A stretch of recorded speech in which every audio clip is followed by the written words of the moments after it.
Using existing design systems from some of the biggest brands in the world is an incredible way to start off your UX UI designs. But what you might not know is that these brands publish their design system UI kits in the Figma community for free. So I'm going to show you some of my favorite ones and how you can download them and copy them right to your Figma workspace and start using them yourself, learning from them, and even building your own apps. And keep watching because I also want to share with you a great resource that has an ongoing list of all of these big brand design systems so that you can stay up to date and find them in Figma when they're released or updated. So I like to start out with one of my favorites, which is Google Material Design, specifically Material 3 Design Kit. So now here we are in Figma and you can see the kit guidelines here to start out with.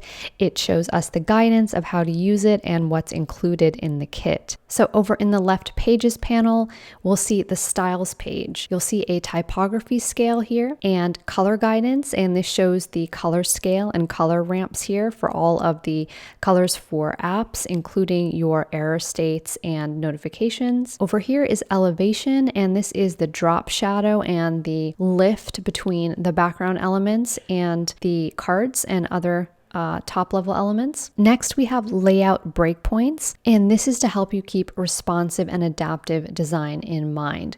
So remember that the screens respond in between these breakpoints, but once it hits these screen sizes, so let's say it moves from a screen size that's 140 to 120, then the layout may change and it will now abide by these layout breakpoints, these margins, and these gutters. And then you'll see that there's one for tablet as well as phones and even smaller devices. And now we have components. Now over here, you're going to see all of the building blocks for making larger screens and pages. Here we have badges and notifications. We've got the bottom app bars, and you'll see a couple of different configurations here with symbols that represent icons, which you can then take from the styles. Here are bottom sheets, and these are just those content trays that pop up from the bottom to add any supplementary content. Then we've got buttons in all of the styles and different states. We've got cards, and so these are different ways to display them,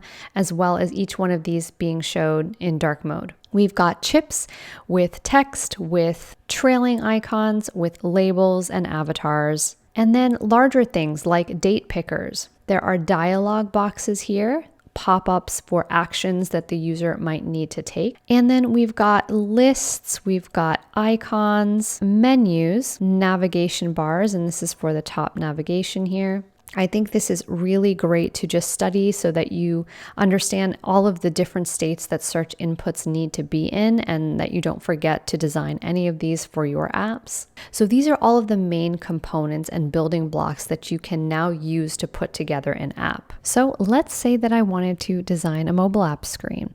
I can come over here and create a new page, and I'm going to call this my app design. Back over in styles, I want to select one of these screen sizes. So we're going to take a look at the small, and then back over in the app design page, we can click on the assets tab at the top, and then we can look for that small size. So we'll see it here, and then you can just drag it into your screen, and then you should be able to enable the grids, and now you have a nice clean canvas to work with. And from there, you're just going to select the components and put them together like atomic building blocks. So I'm just going to make a simple design for YouTube videos. I'm going to type in card. I'm going to look for a stacked card, drag that in here, and it's all componentized for you with auto layout, so you can just drag this to expand to fill the space. And then we're going to add another one, so I'll copy this and duplicate it, and then we can extend the screen down a bit here, and then I will add in a nav bar, and we'll go ahead and add this one in here, expand it to fit the entire screen like that, and then we can start customizing it. I'm going to go ahead and take my grids off, hide those, and then just quickly add your content. So we're going to flick back over to the layers panel, open these components, go to the content section, and then we're just going to quickly update this content. So I've gone ahead and added an image here, and you can do that by holding down Command and selecting the media, and you'll select that child layer and then add an image fill.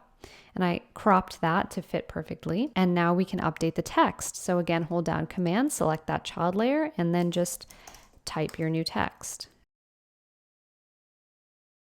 What you'll notice here is that the text starts to wrap at this point, and if you can't see that, just click on that component and then click on the title, and you'll see this dotted bounding box shows you the outline and the extent of that component. And then within that, you'll see that the text has a bounding box where the wrap happens. So that's automatically set to fixed, but you can set it to hug contents, and you'll see that it will adjust the other elements around it to fit. And you can also select fill container if you wanted to stretch the width of that whole space that's allotted. And then we'll add in some text. And you'll notice as I do that, it's stretching this image a bit to fill that space, but as you fill up the allotted area, the image will set to the right ratio. So for our call to action, I'm gonna add a read more button here. And for this one, I don't need it, so I'm gonna hide it. And there we go. We have a lovely blog roll card there. I can delete this one if I don't need it. Just select that, delete it. And then I can hit Option and drag that down. Now, if we want to change the colors and styles of some of these things, what's really cool about Material 3 is that you can also use it with the Material Theme Builder. So this is a plugin that supplements that UI kit, and you go ahead and install it. And then back over in Figma, I'm going to select this and go to Plugins. And I am going to select the Material Theme Builder plugin. Now, this plugin is so great because you can choose a custom color. You can click on dynamic and preview all of these different color palettes on your designs, and they are perfectly harmonized and accessible. And then when you find something that you like, it will generate an entire tonal palette for you with full color scales and your typography scales. And these are all of the colors that you're going to need for light and for dark mode and for all of the different levels of surfaces that you might have. So how amazing is that? It's basically putting together these puzzle pieces that are already tested to be responsive and accessible by Google, and then creating these color palettes and typography scales so that you have everything that you need.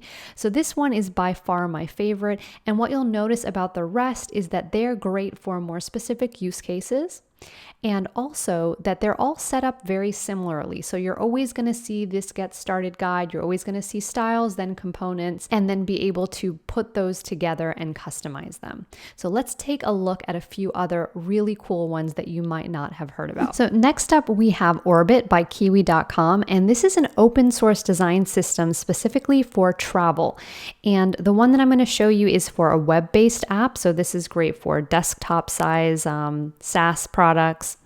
And this has components, patterns, colors, typography, and because it's a Figma library, you can turn all of these into components that you can reuse in all of your own projects. So let's jump into Figma and take a look at Orbit's responsive library. And so you'll see all of these amazing components, and I love these itineraries. These are really time consuming to create and to lay out, so it's great to see how this is done. There are sliders for pricing and value. This is also great for, any e-commerce project that you're working on. All of the sign-in stuff, tabs, text field areas, etc. So if I wanted to start off a design for a travel booking, I'll go ahead and call this app design. Then I will make a desktop frame. I'll make that white, and I'll change our background to gray so that we can see it. Then we can grab some of these input fields, go to assets, and type in field label.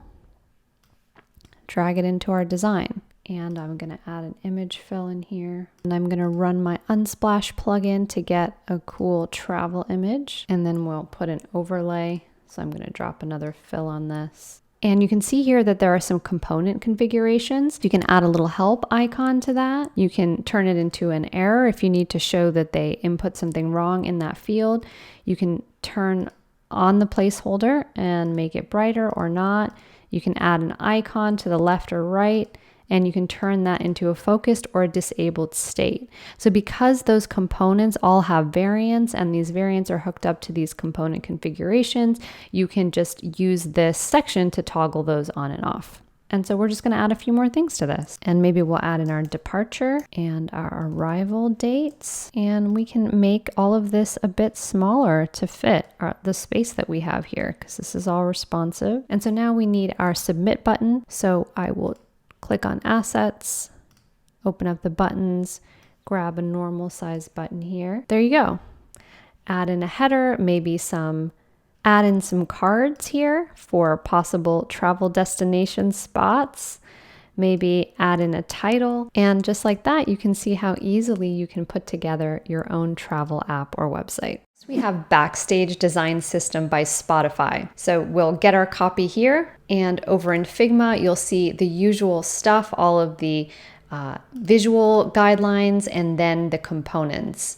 And if you head over to empty states, we can even grab one of these pages, and then we can just go to the assets and start dragging things in. So let's start with a header. Drag this one in here, and then stretch this because it's a nice auto layout component. And then let's say we want to add some tabs. Come over to the assets section and click on tabs, drag that in, and now we have a tab section.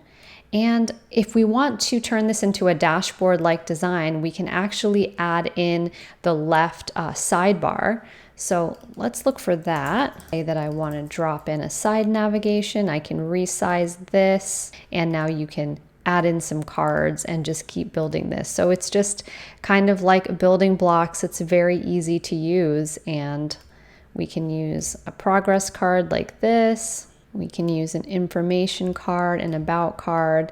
Such an awesome way to just build a dashboard, and you can start studying this and understanding the hierarchy of typography and all of the well-designed elements that are available here. Another one is Microsoft's Fluent web design system, and particularly I'm going to take a look at the web one because this is really great for designing web apps and web experiences. So this is the UI kit for that design system. You'll see all of the color palettes, error states, typography scales, elevation, all the usual things. This is a great UI kit to use if you want to create software, if you need widgets like calendars and sliders and ratings and things like that. So again, I might use this to create an email app, for example, for the web, something like Gmail, and you can change the color, add in your own content examples. This is a great one to use if you want to build a SaaS app for the web or something like that. Atlassian is another design system that is really great to learn and borrow from.